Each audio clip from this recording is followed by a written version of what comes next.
प्रतिष्ठित व्यक्ति है।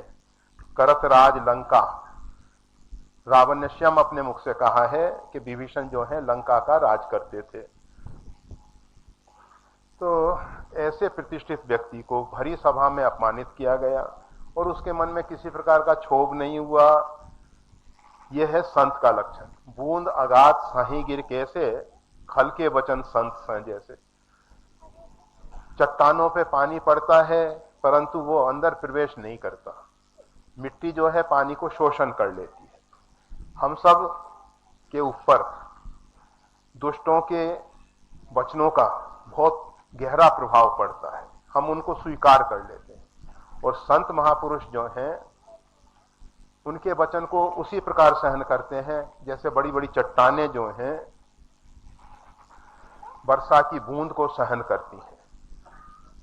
ऊपर केवल चट्टान का ऊपरी भाग गीला होता नजर आता है परंतु वो पानी अंदर प्रवेश नहीं करता और बह जाता है।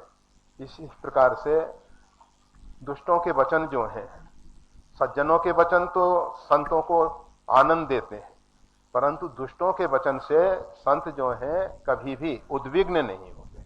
उनके चित्त में किसी प्रकार की उद्विग्नता नहीं आती है, उद्वेग पैदा नहीं होता है।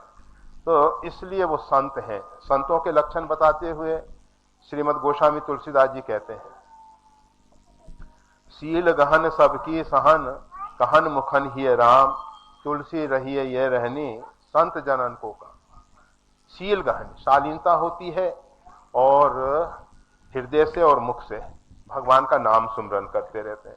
जो व्यक्ति हृदय से और मुख से भगवान का नाम सुमरन करेगा उसके जीवन में शालीनता आ जाएगी, उसके अंदर संतत्व आ जाएगा, उसको फिर मान सम्मान की इच्छा रहेगी ही नहीं। और मान की इच्छा का प्रमाण क्या है कि हम अपमान से डरते हैं। हर एक व्यक्ति जो है अपमान से डरता है। क्यों डरता है? क्योंकि वो मान का भूखा है। अगर अपमान के समय हम शांत रह सकें तो समझना चाहिए कि हम मान के भूखे नहीं हैं, परंतु बनावटीपन ना हो, दंभ ना आने पाए। तो भगवान का फिर एक तीसरा नाम है मान्य, अमानी मान दो मान्य। सबको भगवान सम्मान करते हैं, सब ही मान परत आप अमानी। इसीलिए वो संसार में इतने मान्य हैं। भगवान की जो इतनी मान्यता है उसका मूल कारण क्या है? तो भगवान हमको एक संदेश दे रहे हैं, एक प्रेरणा दे रहे हैं कि अगर व्यक्ति मान सम्मान चाहता है तो सब ही मान परत, सबका सम्मान करे। आप सब हनुमान जी के मंदिर में मंगलवार को जाते हो, शनिवार को जाते हो, बहुत से व्यक्ति नित्य प्रति जाते हैं, हनुमान जी की आराधना उपासना करते हैं, परंतु हनुमान जी से कुछ प्रेरणा लें। आप जानते हैं लंका जाने के लिए समुद्र तट पे श्री हनुमान जी महाराज वानर समूह के साथ उपस्थित हैं और पार जाने के लिए निज निज बल सब काहू भाखा। सबने अपना अपना बल बताया कि मैं 10 योजन जा सकता हूं, 20 योजन जा सकता हूं। अंगद कहीं जाऊं मैं पारा, अंगद कहता है कि मैं पार तो चला जाऊंगा, ये संशय कुछ फिरती बारा, परंतु लौट के आ सकूंगा या नहीं, इस विषय में संशय है। जामवंत जी ने कहा देखो संशय आत्मा विनश्यति, जिसके मन में संशय होता है उसका कार्य सफल नहीं होता है। श्रद्धा से ही कोई कार्य किया जाए तभी सफल होता है।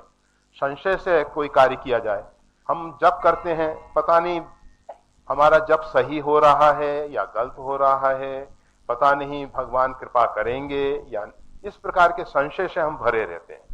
तो उसका जो परिणाम आना चाहिए वो परिणाम नहीं आ पाता है।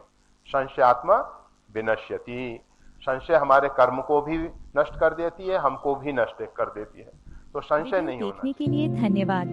श्री गुरुदेव की वाणी का और ज्यादा लाभ लेने के लिए कृपया हमारे चैनल को लाइक और सब्सक्राइब करना ना भूलें। चैनल का लिंक डिस्क्रिप्शन बॉक्स में उपलब्ध है। जय श्री राम।